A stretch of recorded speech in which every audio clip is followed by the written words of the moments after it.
Hola a todos, ¿cómo están? Espero que muy bien. En este video veremos a un Nicolás Lúcar más furioso que nunca con Pedro Castillo, luego de que se conocieran aún más actos de corrupción del presidente, ante lo cual Lúcar exige que el Congreso actúe de una vez y saque a Castillo de la presidencia, y advierte que si no lo hace el Congreso, pues la gente lo hará. Un aparato de corrupción encabezado por el propio presidente, donde tenían un papel fundamental sus sobrinos. El Congreso de la República está habilitado para denunciar por infracción constitucional al presidente de la República y sacarlo de la presidencia de la República. ¿Y saben cuántos votos se necesitan para eso? 66. Porque la calle se va a hacer sentir, porque la gente va a estar muy molesta cuando sienta que los precios suben, con conflictos sociales por todos lados y con el presidente investigado por corrupción. Y esto solo ha sido un pequeño adelanto de todo lo que veremos en este video, donde Nicolás Lúcar se quita el sombrero y arremete contra Pedro Castillo, todo esto luego de que el fiscal de la nación incluyera al presidente en la investigación y de que se conociera el testimonio del nuevo colaborador eficaz que no es ni Karelim López ni Samir Villaverde, quizás es Bruno Pacheco, eso todavía no se sabe, pero la cuestión es que este nuevo personaje literalmente se está tirando abajo al presidente, ya que ha dicho que el mismo Pedro Castillo es quien pedía las coimas. Parece que todo eso ha hecho que Lúcar entre en razón y se arrepienta de haber apoyado a Castillo en campaña. Vamos a ver todo lo que le dijo. El día 30 de abril del 2021, cuando en el Perú se empezaba la intensa controversia porque teníamos que decidir por quién votar el día 6 de junio, yo expresé la preocupación compartida, creo, con un amplio sector de la sociedad, de no tener por quién votar el 6 de junio. Yo dije en ese momento que iba a votar en blanco, y está registrado el resumen de las razones de mi voto, expresando que mi principal preocupación con respecto al gobierno del presidente Castillo no era no solo la ideología absolutamente desfasada del programa de Perú Libre, sino sobre todo la posibilidad que en el Perú se reproduzca lo que ya se ha vivido en Junín: un gobierno ineficiente y un gobierno corrupto. Y lamentablemente, después del tiempo transcurrido y de las múltiples oportunidades que el presidente de la República, Pedro Castillo Terrones, ha tenido para convertir su promesa de que en el Perú iban a hacer las cosas distintas, no solo porque se iba a gobernar en función de los intereses de los más necesitados de este país, pero el principal problema del Perú, el que permitió a que, pese a que el presupuesto de la República se ha multiplicado por 3 y la gente siga viviendo tan mal, es la ineficiencia y la corrupción de quienes han conducido el aparato del Estado por décadas. Esa es la razón por la que estamos como estamos. Y podemos cambiar 8 veces la Constitución y vamos a seguir estando como estamos mientras tengamos gobernantes ineptos y corruptos tomando la decisión sobre qué cosa se hace con los dineros públicos. Y lo que se hace con los dineros públicos es enriquecer a quienes tienen el control de los resortes del aparato del Estado. Eso ha sido la historia del Perú y esa es nuestra realidad hoy en el Perú. Porque no cambió el presidente Castillo lo más importante que tenía que cambiar, que era eso. ¿Qué es lo que ha pasado en los últimos días?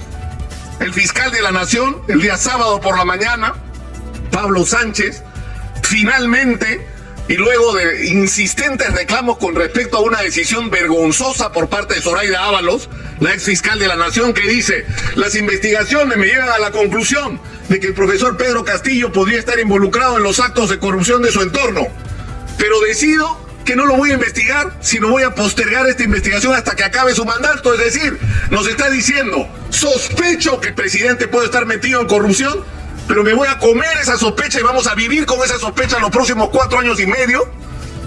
Eso es lo que pretendía Zoraida Ábalos. Felizmente Pablo Sánchez corrigió esta decisión absolutamente vergonzosa, porque es una decisión vergonzosa y hay que llamar a las cosas por su nombre.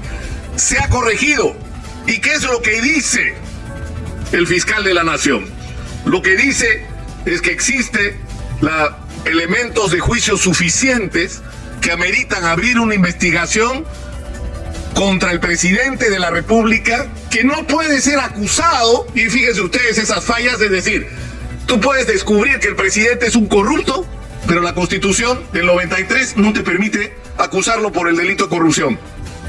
Porque no puedes, tiene que ser traición a la patria, cierre ilegal del Congreso, salir del país sin permiso, es decir, impedir elecciones. Pero si el presidente roba, no lo puede sacar de la presidencia, tiene que esperar a que acabe su mandato. Eso es una de las barbaridades que hay que cambiar de la Constitución peruana. Pero lo que no impide la Constitución peruana es lo que ha decidido hacer Pablo Sánchez. Vamos a saber la verdad, vamos a investigar. Y si bien es cierto, es investigación sobre... Pero miren ustedes los cargos, ¿ah? Porque la tesis que concluye, no porque se le ocurre, no porque tiene una agenda política, porque la de Pablo Sánchez no es una agenda política. Porque lo que dice Pablo Sánchez es no podemos vivir como nación, no le hace bien a la democracia, no le hace bien a la moral pública, no es un buen ejemplo que digamos, sospechamos que el presidente podría estar metido en acto de corrupción y nos hacemos los cojudos. O sea, eso es lo que ha decidido no hacer Pablo Sánchez y está muy bien su decisión. Queremos saber la verdad ahora. ¿Y qué es lo que quiere indagar? Si es verdad que se creó dentro del gobierno un aparato de corrupción encabezado por el propio presidente, donde tenían un papel fundamental sus sobrinos, que eran los intermediarios, el señor Juan Silva, que era un hombre aparentemente conocido por el presidente por ser paisano y colaborador de su campaña, Samir Villaverde, que era un operador, que además es increíble que esté ahí un tipo que fue votado de la Fuerza Aérea, que se agarró a balazos asaltando una pizzería y terminó preso por eso y condenado a prisión, y de donde salió por obra y gracia seguramente de los cuellos blancos a los 2 años. O sea, asalta una pizzería a balazos, que es agravado y está 2 años en la cana. ¿Cómo se hace eso en el Perú, los cuellos blancos? Pues, de ser el negocio. Y el señor vuelve a caer preso, y ese señor termina en el entorno presidencial. Entonces la teoría es que todo este grupo lo que hacía en el Ministerio de Transporte y en el Ministerio de Vivienda, donde todavía no se destapa, no se levanta la alfombra, porque cuando se levante la alfombra ahí, se va a descubrir que acá había 2 ministerios, ¿ah?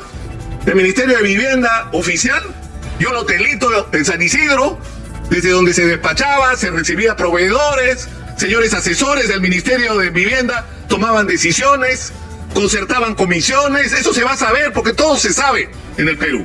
Todo se sabe. Y ahí también va a haber colaboradores, ¿ah? O sea que prepárense en el Ministerio de Vivienda para lo que les viene. Entonces que había una organización criminal que lo que hacía era otorgar irregularmente obras a cambio de comisiones y que donde el caso emblemático inicial es el puente Tarata 3, donde está acreditado que hubo una entrega irregular de una obra a un contratista que no merecía recibir esa obra en concesión. Entonces, ¿qué es lo que va a pasar con esta denuncia?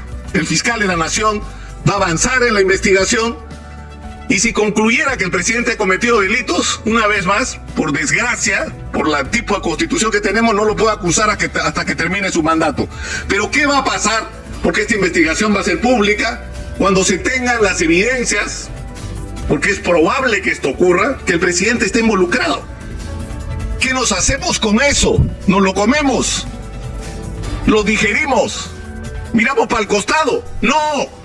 La Constitución establece que en una circunstancia como esta, o en todo caso, yo no sé si lo previeron, pero felizmente tenemos de dónde agarrarlo, que son los artículos 99 y 100 de la Constitución. Estos hechos, que desde el punto de vista penal son delitos que podrían llevar a la cárcel a un expresidente cuando termine su mandato, también son infracciones a la Constitución. Y si son infracciones a la Constitución, el Congreso de la República está habilitado para denunciar por infracción constitucional al presidente de la República y suspenderlo, destituirlo o inhabilitarlo en el ejercicio de la función pública o las 3 cosas y sacarlo de la presidencia de la República. ¿Y saben cuántos votos se necesitan para eso? 66, Vladimir Cerrón, 66, no 87. O sea que tus 21 votos, porque ya perdiste uno más, en realidad no valen nada en este momento en el Congreso de la República. Esa es la situación en la que estamos, en medio de una crisis sanitaria que todavía no termina, cuando tenemos una crisis económica galopante que amenaza, sí, señor presidente, sí, señor ministro de Economía, de Agricultura, sí, señor, está amenazado no el Perú, el mundo entero, por un alza brutal de los artículos de primera necesidad y por escasez de productos primarios básicos para que la gente coma. Y ese argumento de que tenemos biodiversidad Eso lo que único que demuestra es la ignorancia del ministro de Agricultura, porque para tener productos sobre la mesa hay que sembrar, y después de sembrar, ministro, hay que cosechar, pero para sembrar hay que tener fertilizantes, ministro, y no hay fertilizantes, no hay, y los que hay son carísimos. Entérese, señor ministro de Agricultura, de la realidad, pregúntenle a los agricultores, ¿por qué no comienza por ahí? Y no a los que dicen hablar a nombre del pueblo, el pueblo real, a la gente que está trabajando en el campo, para que se entere usted lo que están sufriendo y los temores que tiene. Entonces, en un contexto como este, donde además tenemos conflictos sociales por todos lados, donde tenemos además la extraordinaria oportunidad, por un lado con la minería y por el otro lado con la agricultura de exportación, de donde podemos sacar recursos extraordinarios para enfrentar con buen pie estos momentos difíciles que no el Perú, la humanidad va a vivir. Pero nosotros podemos tener de dónde agarrarnos si hacemos las cosas correctamente. Si contratamos todo lo que podamos en minería para que salga el mineral, y cada vez que hay que hablar de esto hay que repetirlo, respetando el medio ambiente como se hace en la minería moderna en todo el mundo hoy, pero sobre todo resolviéndole la vida a las comunidades que sientan que la llegada de la minería es algo que deben celebrar y no algo por lo que deben preocuparse. Que cuando llegue la minería, ahí está la solución, no solo a tener resueltos los problemas elementales de su sobrevivencia, sino además, y decir, su acceso a los servicios, sino además se va a poder construir con esos recursos el futuro de sus hijos y de sus nietos. Porque lo que va a venir es riqueza para ellos y no para otros solamente. Pero para eso hay que hacer las cosas bien y hay que tener lucidez. Y el problema es que vamos a enfrentar esta situación en este contexto político. En este contexto político donde se siguen entregando ministerios para contener, no, para sostener al gobierno en el poder para que no lo vaquen. O se sigue sosteniendo en los ministerios clave como transportes y vivienda a gente que está ahí para cualquier cosa, menos para resolver los problemas de los peruanos, para resolver sus problemas. Entonces es muy probable que esta crisis termine con quien esté en la presidencia del Congreso de la República, el presidente provisional del Perú, y con adelanto de elecciones.